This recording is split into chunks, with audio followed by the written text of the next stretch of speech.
Persons listening to this show should experience varying degrees of euphoria and might radiate a warm glow of truth from their entire being. This phenomenon sometimes lasts hours after a typical brain massage. If you are listening with another lights-on listener and they begin to glow, don't be concerned. This is a phenomenon normally associated with Pastor Scheidbach's patented brain massage technique and merely means the truth has set them free. The devil beware. Pastor Scheidbach is on the air. Hello, I'm Dr. Jerry Scheidbach, pastor at the Lighthouse Baptist Church in Santa Maria, California, and your brain masseur. Get ready for your brain massage. The battle for America is on. Neil Diamond turns 85. His famous song and beloved at Boston's Fenway Park, Sweet Caroline. Anyway, Don Lemon's ridiculous claim that the First Amendment guarantees the freedom to violate the First Amendment is, rather lemon-like. Oh, and by the way, the dude with the tood has been arrested. When did it happen that the First Amendment became primarily about freedom of the press? And like religious freedom, that part of it is just secondary. What is a journalist anyway? They claim Lemon is one of those. Globalism goes local. The locals trying to micromanage our lives are COVID overreach on meth. Get a load of what's coming to a neighborhood near you. Election integrity news. And finally, is this the domino theory in reverse? I mean, Trump, who has broken the grip of Marx over Venezuela, now turns his attention to Cuba. All right, my friends, it's time for your brain massage. Truth served here, flavored with delectable wit, succulent sagacity, luscious logic. A gourmet meal for the mind. Neil Diamond turns 85. I found a social media post depicting Diamond at Fenway Park, aged in a wheelchair and able to finish his Boston famous song, Sweet Caroline, and the crowd picking up and finishing the song for him. It reminded me of an incident that occurred in Russia when one of my students was singing a hymn in the House of Prayer Baptist Church, where I was preparing to preach, attempting to sing it in Russian. But he ran into some trouble, and it was awkward for a moment, but only a moment, when the entire congregation began singing the hymn, carrying him along, and he was able to join them and finish it out. And if I remember correctly, I believe they sang it in English. It was really quite moving. Alas, however, this story concerning Neil Diamond is an embellished version of the 2013 event. He was in a wheelchair because of back surgery, but heroically stepped up to his responsibilities and kept his engagement to appear at the famous Boston baseball park, where he did almost every year, to sing Sweet Caroline between the 8th and 9th inning. Kind of kept folks there, you know. I think the audience sang with him, as many audiences did, as many audiences enjoyed doing on that particular song. So the social media post is fan lore. The truth, however, is pretty cool. Even with Parkinson's, Diamond continues to shine. Don Lemon has been arrested. A grand jury indicted him, and so the judge who tried to shield him from the reach of law got countermanded by a jury of his peers, who heard the evidence and said, yeah, you got to arrest that dude. Don Lemon's ridiculous claim is that the First Amendment guarantees to him the freedom to violate it. Now, when did it happen that the First Amendment became primarily about freedom of the press and only secondarily about the freedom of religion? Congress shall make no law respecting an establishment of religion or prohibiting the free exercise thereof, or abridging the freedom of speech or of the press, or the right of the people peaceably to assemble and to petition the government for a redress of grievances, end quote. How funny. Quote, or the press, or the right of the people peaceably to assemble, end quote, just put right there next to each other. The government has responsibility to protect the free exercise of religion. If the federal government refuses to protect the free exercise in the states and allows states to selectively decide whose religious liberty they will protect, it will be guilty of prohibiting free exercise. It will be in violation of the Constitution. So, what is the problem with Democrats and the rule of law? They just don't seem to be able to get that together. When did the First Amendment become the exclusive property of journalists? Freedom of the press is not a superior right to freedom of religion, even though it is rooted in religious freedom, by the way. Besides, freedom of the press is about publishing and speaking. It's not about the so-called press's right to barge into a public worship service and disrupt the activities of Christ's embassy. Jesus is the king. All mankind are his subjects. The church is his ecclesia. As Charlie Kirk once pointed out, this is a political word. It identifies a regularly convening body of persons appointed to conduct the business of a city-state, in the Greek city-states, for a term. Now, that's the word Jesus chose to identify his assembly. He said, I will build, not my synagogue, he said, I will build my ecclesia. No one in Jesus' day would hear the word ecclesia and think called out ones. They would think of the political assembly appointed to conduct the city-state's political business. Now, let me ask you a question. When I say automobile, do you think self-moving? No. You think of what the word was coined to identify, something we casually refer to as a car, in its relationship to being a cart, that carried cargo. The word automobile was coined because it's a cart that moves without being pulled by a horse. The church is the ecclesia of the kingdom of Jesus Christ because it is a regular convening body of persons appointed by Christ to conduct the business of his kingdom. And to conduct this business, he has given to the church the keys of the kingdom, so that whatever it binds on earth is bound in heaven, and whatever it looses on earth is loosed in heaven. It has supernatural operating power to act in Jesus' name, in this world, on behalf of his kingdom. When Paul persecuted the church, Jesus took it personally. When a king named Herod touched the church, Jesus rebuked the foolish king and finally killed him. Acts 12, those foolish people who breached the embassy of King Jesus are in serious trouble. They had better repent. The civil government is under the ordaining authority of Christ, Romans 13, 1-6. They had better enforce the laws that clearly prohibit interference with religious worship, or they're going to come under the scrutiny of his eyes as a flame of fire. The arrogance of Don Lemon, as Vince would say, and Democrats to exalt the right of the press above the right to worship? Are you kidding me? I suggest you make a public statement to the effect that you acknowledge the right of worship freely is at least equal to the right of a free press, and that no journalist should ever be so arrogant as to exalt his or her right to cover a story above the right of Christ's disciples to gather in peaceful assembly and exercise their divine right to worship their Creator without these ragers, Psalm 2, against the Lord and against his anointed, screaming and accusing and demanding and using force and violent intimidation and violation of rights to force themselves into a house of God and disrupt Christians there to worship their Creator. Stand down, you folks. You'd best kiss the Son, lest he be angry, according to Psalm 2, verse 12. What is a journalist anyway? As most of you know, Lemon was arrested in L.A. while covering the Grammys. I think it was the Grammys, maybe the Emmys or something.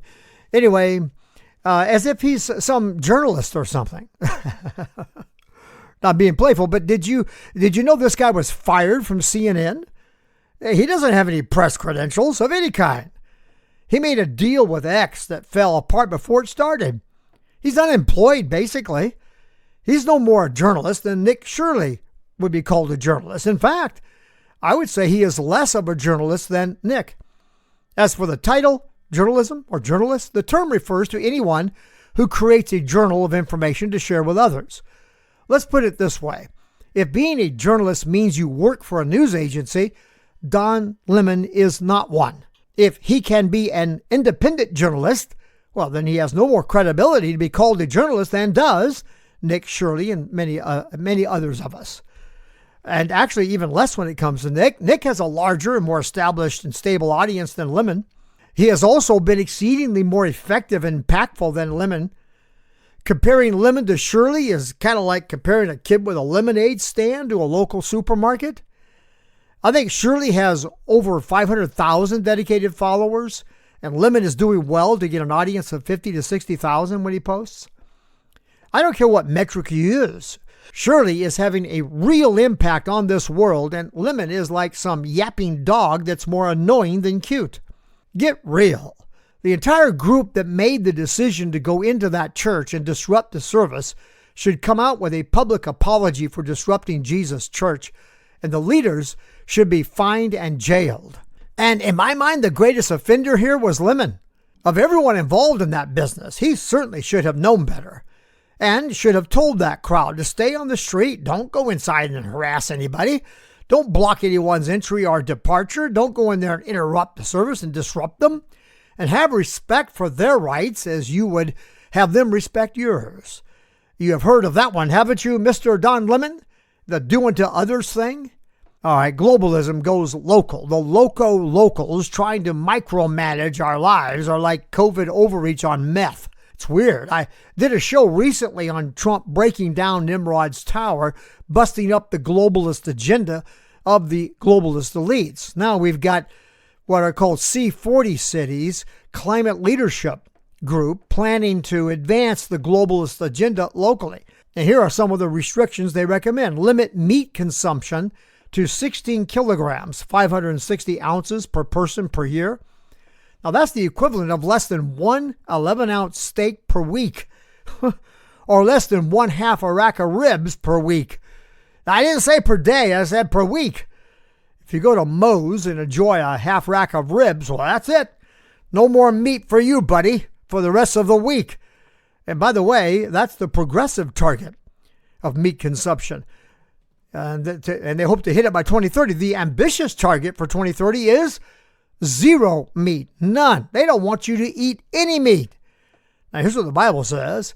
1 Timothy 4, 1-3. Now the Spirit speaketh expressly that in the latter times some shall depart from the faith, giving heed to seducing spirits and doctrines of devils, speaking lies and hypocrisy, having their conscience seared with a hot iron. Well, okay, so what does that have to do with a spirit operating in the globalist children of disobedience? The spirit of Antichrist. Well, keep reading. They are identified by this. They forbid to marry and command to abstain from meats, which God hath created to be received with thanksgiving of them which believe and know the truth. Commanded to abstain from meats. That's interesting. What's that? No one is commanding you to abstain from meats. Okay. Yeah, and no one was mandating vaccines, and no one was mandating masks, and wait a minute. That's right, they were. They didn't start that way, but they did very soon go that way. They always start with a recommendation, and when you object or don't play along, then they go to arresting you and forcing you into some isolation camp, Australia. Or they fire you from your job, medical people and soldiers. Or they ban you from their stores or kick you off an American Airlines flight if you wear a Trump mask. You can't see me, but I'm grinning wryly. But that's not all. These climate alarmists have a goal to restrict you to 8 new clothing items per person per year. Their ambitious goal is 3.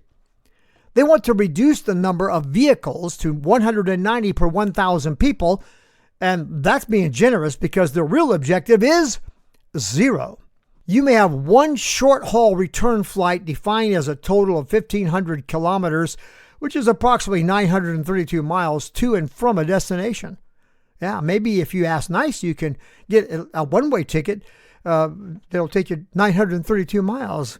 And that's only one trip per 2 years per person. For your electronic devices, such as laptops, mobile phones, and so on, you can replace them or purchase them a new one. It's every 7 years. Now, raise your hand if you know that none of this will apply to Bill Gates and his pals. Oh, the wind generated by the massive raising of furious hands blew my hair into a fro. Don't make the mistake of thinking this is some impossible scenario years away from implementation. Now, Oxford has implemented some C40 interventions. By the way, they call them interventions, such as ZEZ, zero emissions zones. And they have committed to zero carbon emissions goals. Their target to reach zero emissions is 2040. They have traffic filters on certain streets that require permits, limiting you to 100 passes through those filters per year, and for some only 25. If you exceed these limits, you're fined. This is also a broad movement in the United States. 35 of the 50 largest United States cities have adopted local climate action plans, and they're taking the C40 recommendations seriously. Worldwide, almost 100 cities collaborate with the C40 Cities Climate Leadership Group, who are committed to cut fossil fuel use in half by 2030. Well, Trump has broken the globalist tower. You can see my last show, episode 1074. But in the same way that Nimrod'S first tower came down and splintered the one world government into bits, where all the bits went and started implementing Nimrod'S model of separating the people from their creator and bringing them under an antichrist king, many are digging about in the rubble of the tower, trying to implement the globalist agenda in local municipalities all over the world. The number one critical thing we must do to block the antichrist spirit from implementing Satan's oppressive enslavement of mankind is to secure election integrity. Encounter God. And we'll talk about that when I get back. The word encounter means to meet, to experience, to come face to face, to confront. Many encounters are routine happenstances, but even these can have a major impact on our lives. I'm sure each of you listening to this can think of encounters that made a difference in your life. But the greatest life-changing encounter in any life will be those encounters with God that make a difference. Perhaps you've encountered God in the past, but it's been a while since you experienced God in a vital, meaningful encounter. Renew your experience of God with a fresh encounter this year that will impact your life for spiritual growth. Perhaps you've never experienced God, and He doesn't seem real to you. You can encounter God, and when you do, your life will take on new meaning and purpose, and you'll know that God is real. The devil beware. Pastor Scheidbach is on the air. Hello and welcome back. I'm Dr. Jerry Scheidbach. I pastor Lighthouse Baptist Church in Santa Maria, California. I'm your brain masseur, and Paul Revere's lantern lighter, lighting the lamps in the church belfry arch, singing the enemy is on the march, an enemy that would steal from us our liberties. Election integrity news. The Department of Justice has sued Virginia to compel the release of its voter rolls. Virginia has to be sued by the Department of Justice to release their voting rolls because, what? They're still fighting the Civil War? When it comes to federal elections, the federal government has a legitimate interest in policing elections for the people's federal officers, such as congressional and presidential elections. The executive and legislative branches have a responsibility to intervene if there is any suspicion of state negligence in complying with federal election laws. Virginia must submit to the Supremacy Clause of the Constitution. You ever read the Supremacy Clause? No? Well, let's fix that. Quote, this Constitution and the laws of the United States, which shall be made in pursuance thereof, and all treaties made or which shall be made under the authority of the United States, shall be the supreme law of the land, and the judges in every state shall be bound thereby. Anything in the Constitution or laws of any state to the contrary, notwithstanding, end quote. And while we're on the issue of treaties, Gavin Newsom should be arrested and brought to trial for ignoring our president's action to pull us out of the World Health Organization, for failure to honor his office and decision to do that, using his executive power to take us out of that wicked, rights-devouring, liberty-compromising organization. Well, Gavin pulls us right back into it here in this state. You cannot hold California within an international organization in direct defiance, in contradiction to the foreign policy actions of our executive branch. Another Supremacy Clause violation. I think a case can be made for that. Back in 2024, it seems like a century has passed, but Judicial Watch entered suit against Oregon over its failure to properly manage its voter rolls in accordance with federal and state law. The state's effort to have the case dismissed failed, and the ongoing litigation was joined by the Public Interest Legal Foundation, and the Department of Justice began showing an interest in the case after the November 2024 election. Now, all of this certainly prompted Oregon's Secretary of State to announce in January 2026 that Oregon would resume the lawful mandate to remove all inactive voters from their rolls. See, they were disobeying the law. Oregon is clearing out 800,000 inactive names. Judicial Watch efforts have contributed to the cleanup of over 5 million, quote, dirty voter names, end quote, from voter rolls, but there are 24 million names to go. Remember Lindell, the pillow guy? He has spent $100 million fighting Dominion since the 2020 election. Now, Dominion has been sold to a new owner. It's now called Liberty Voting, I think. From Dominion to Liberty. Now, that's interesting. Part of the purchase agreement required Dominion to settle all lawsuits, and they were able to get everyone to accept a deal they offered. Dominion offered to drop the suit against these people so long as they would promise to never talk about Dominion voting machines again in the future. They all settled. Lindell was approached with the same offer. He said pound sand, the equivalent thereof. They've hammered him the hardest. It cost him $100 million to defend himself so far. Now here's a deal for you, Dominion. Pay Lindell $200 million, and he does not have to forfeit his right to free speech. Oh, and by the way, Maduro is going to squeal like a stuck pig. What do you bet? What are the odds in Las Vegas on Maduro blowing the whistle on how he stole Venezuela with the Dominion system? Well, we'll see. That is, unless they Jeffrey Epstein him. Yeah, I don't know really what went down on that, but it still looks a bit too slick and convenient for me. And I'm still trying to get my head around how this guy snapped his own neck. Anyway, Smartmatic, I understand, runs the same code used by Dominion, and it sued Fox News and Giuliani over what Tucker and Giuliani said about their role in the 2020 election theft. Not So Smartmatic has lately been indicted in a foreign bribery case. The charges are based on the Foreign Corrupt Practices Act.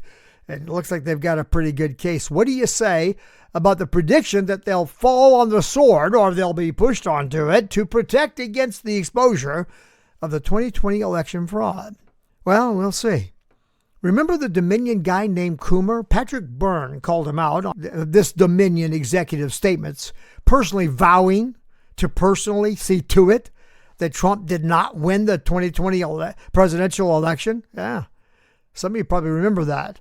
I certainly do. He did not like being exposed for this, and he sued Byrne. The latest development in that case is that Coomer's lawyer put forward a motion to suppress, or at least to significantly limit, any questions to Comer relating to his conversations with officials and representatives, Serbia, China, and Venezuela. Yeah, these three especially. And when the judge dismissed the notion to suppress, Coomer's attorney lost it. Yeah, he assaulted Byrne's attorney. What? Well, what do you say about that? So it turns out that Coomer admitted under oath that he did have conversations with these foreign countries. He admitted to discussing Dominion's equipment capabilities and vote adjudication software. You know what that's about, right? That's the business of allowing an election worker to review digital images of ballots that were flagged for, quote, unclear voter intent, end quote, allowing the reviewer to then resolve the voter intent issue and make corrections on the ballot without the voter being involved. Now, why do you suppose a foreign dictator like Maduro or his team of thugs would be interested in a feature like that? He also admitted to discussing election system code and programming. Now, that's getting pretty close to moving into proprietary issues, don't you think? Not the sort of thing that would be interesting to a layman, or that he would even understand, unless you're talking about the neat stuff that programming allows the machines to do for you. Of course, this does not constitute an admission of wrongdoing. I know. It's sort of like that bit about the machines cannot be connected to the internet until it was proved that they can and are and in fact were. And then it was admitted, well, in fact, they can and were, but we didn't cheat. And you can't prove we cheated just because we could have. Yeah, it's kind of like that. And you probably already know that the FBI executed a search warrant at Fulton County Elections and Operations Hub near Atlanta on January 28, 2026. Cash reported that a federal judge reviewed the evidence and found probable cause to issue the warrant. The FBI took about 700 boxes containing original 2020 ballots, tabulator tapes from the machines, voting images, and so on, and rolls and other documents. What is particularly curious to me is that Tulsi Gabbard was present at the scene. DNI involvement in a domestic law enforcement action? But it's the reaction of the Fulton County officials that is totally unsurprising to me. They become hostile, calling it political theater, retribution, and an attempt to undermine trust in elections. I laugh because, listen, friend, dismissing the Republicans on a bogus emergency claim and then pulling boxes of ballots out from under tables that were hidden by table coverings. That and images of workers running the same stack of ballots through the machines multiple times. That's the sort of thing that undermines trust in elections. And then the fact that in January 2025, voting rights activist Stacey Abrams, remember her, a prominent figure in the Democratic Party, the undemocratic party, I should say, who served in the Georgia House of Representatives and ran for governor of Georgia, was accused of campaign finance violations. I say election finance violations dating back to 2018. And she settled the suit by admitting to 16 violations and paying a $300,000 fine. I understand that's a record. She is a subject of interest in ongoing investigations into election fraud. So she's up to her neck in election fraud. And we'll have to wait to see if any further issues develop for her. Gotta begin the wrap. Trump broke the grip of the creator of communism, that's Karl Marx, who like a gorilla held Venezuela in his grip. And now he turns his attention to Cuba, where that gorilla holds the people in a chokehold of oppression. Trump signed an executive order declaring Cuba an unusual and extraordinary threat to the United States national security. Yeah, how about that? He has imposed tariffs on countries that supply oil to Cuba. Venezuela was practically Cuba's only source for oil. The operative word here is was. The president has already barred any shipments of oil to Cuba from Venezuela, and he has talked about blocking all shipments of oil to Cuba. As for Iran, will China and Russia join Iran in joint military exercises with a massive U.S. armada massing in that region? Iran has begun rebuilding damaged nuclear facilities, going deeper underground this time. No uranium enrichment has been spotted yet, but the capacity is being quickly restored. Iran has deployed what are called fast attack vessels near U.S. vessels. And I repeat, they are planning live fire exercises in the Strait of Hormuz. February 1 and 2 is when they're scheduled to start. And there is talk of a possibility that China and Russia will join in the exercises. This is believed to be an intention to deter any action by the U.S. against Iran. Folks, it's not gotten any closer to a major war in my lifetime. And I'm old enough to have been aware of what was going down during the Cuban Missile Crisis under Kennedy. I've lit the lamps at the Church Belfry Arch. You let me know you see they're on. You can email me by going to our website, brainmassage.net. Find the Contact Us button and fill in the form and send me an email. You can call me by going to our listener response hotline, 1-805-314-2114. Again, that number, 1-805-314-2114. God bless you. God bless America. And I'll see you in church.